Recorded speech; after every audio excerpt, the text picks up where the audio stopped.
Olá, alunos e alunas, bem-vindos ao meu podcast. E hoje vamos falar sobre história, mais especificamente sobre as revoluções e unificações na Europa no século XIX. Bom, iremos falar agora do liberalismo. Como principal figura liberalista, temos Adam Smith, um dos principais economistas liberais. Os liberalistas defendiam a ideia de direitos naturais que nascem com as pessoas e não podem ser transferidos. Ou seja, o direito da vida, da propriedade, a liberdade de expressão e a liberdade religiosa. Eles também pregavam que a igreja deveria se separar do Estado, ou seja, se um país apoia o liberalismo, eles separavam a igreja do Estado, ou seja, igreja e estados, a partir daquele momento, seriam coisas completamente distintas, então a igreja não controlaria mais o Estado. A defesa do liberalismo político esteve fortemente presente em revoluções que ocorreram entre 1830 e 1848. Ou seja, a principal origem do liberalismo foi a França. Exatamente, a França. Mas essa ideia não durou para sempre e no fim do século XIX ela se tornou praticamente inexistente. Indo agora para a segunda ideia mais influente do século XIX, o nacionalismo. Foi uma ideia mais europeia e participou de muitos movimentos europeus. Nesse caso, regiões com interesses e propostas muito diversas, subordinadas a um único governo, deveriam se separar. Se separar completamente. Essa ideia também teve um movimento contrário a ela, que foi o romantismo, que se opunha ao racionalismo e ao iluminismo.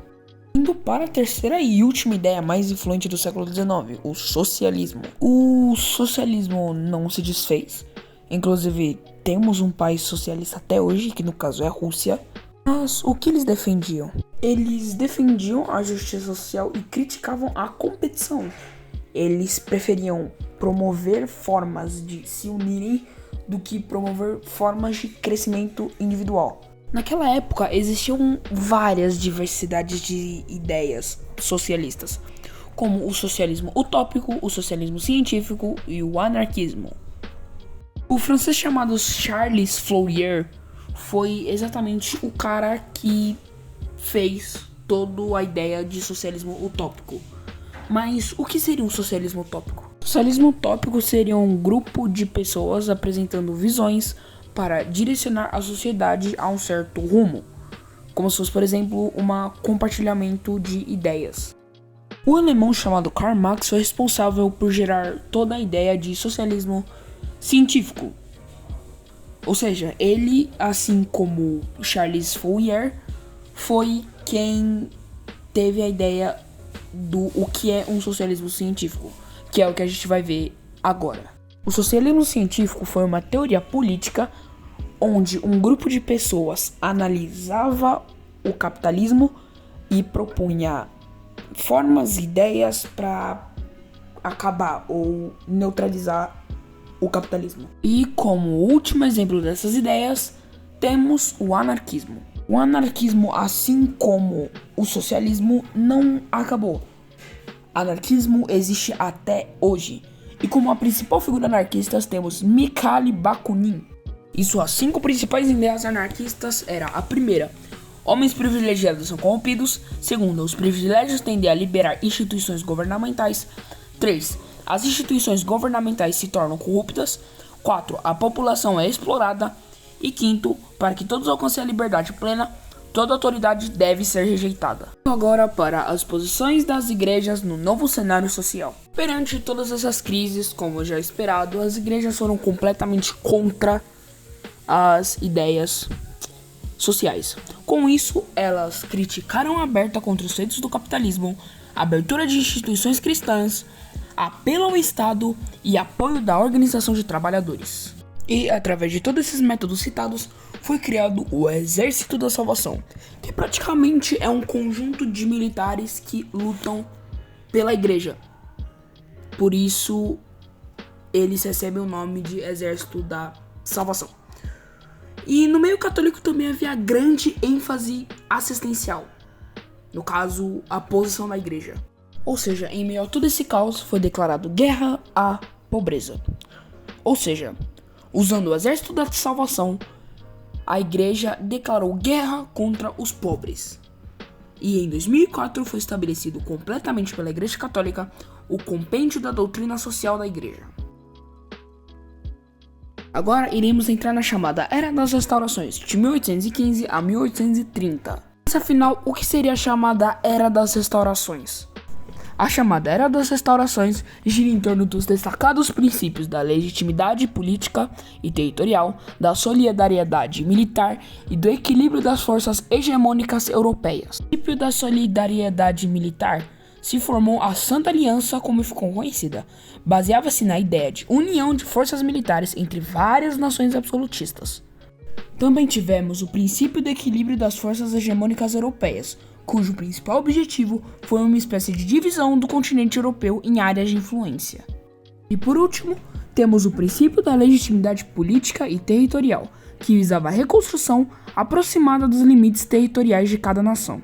Agora, saindo completamente de socialismo, entraremos nas novas revoluções e na história da França no século XIX. Após a derrota de Napoleão, a Europa ainda se reorganizava. Os bonapartistas pretendiam a volta do mesmo, enquanto os liberais lutavam pela república. Os constitucionalistas defendiam o respeito à Constituição. Os ultrarrealistas lutavam pelo estabelecimento do absolutismo. Na França, a monarquia acabou sendo restaurada por Luís XVIII, que reinou entre mais ou menos 1814 e 1824. Após a morte de Luís XVIII, seu irmão Carlos X, um dos líderes ultrarrealistas, seu governo autoritário gerou grande oposição por parte da burguesia liberal, que liderou um movimento que o derrubou em 1830. Carlos X foi substituído por Luís Felipe de Orleans, que viabilizou a implantação de uma monarquia constitucional, apoiada pela burguesia, e permaneceu até ser derrubado por uma nova onda revolucionária. Após o governo de Luís Felipe, foi instalada a Segunda República Francesa no ano de 1844, que mais uma vez a França se tornava o centro das agitações liberais. Luís Napoleão, sobrinho de Napoleão Bonaparte, assumiu o governo republicano. Pouco depois, em 1852, instituiu o Segundo Império Francês, proclamando-se o imperador com o título de Napoleão III. Novamente, a Europa é abalada por movimentos liberais, nacionalistas e socialistas. Ocorreu no continente o que foi dado nome de Primavera dos Povos, a última grande onda liberal burguesa no século XIX. Agora, saindo da França, iremos entrar na formação da Itália unificada. Mas o que foi a formação da Itália unificada? Bem, antigamente a Itália não se chamava Itália. A Itália era um conjunto de povos completamente diferentes, que no século XIX foi pregado que eles deveriam se unir. Essa foi a unificação da Itália. A ideologia dessa época se tornou a mola propulsora pro Risorgimento, que foi o nome desse movimento em italiano, e levou 7 reinos italianos a se unirem.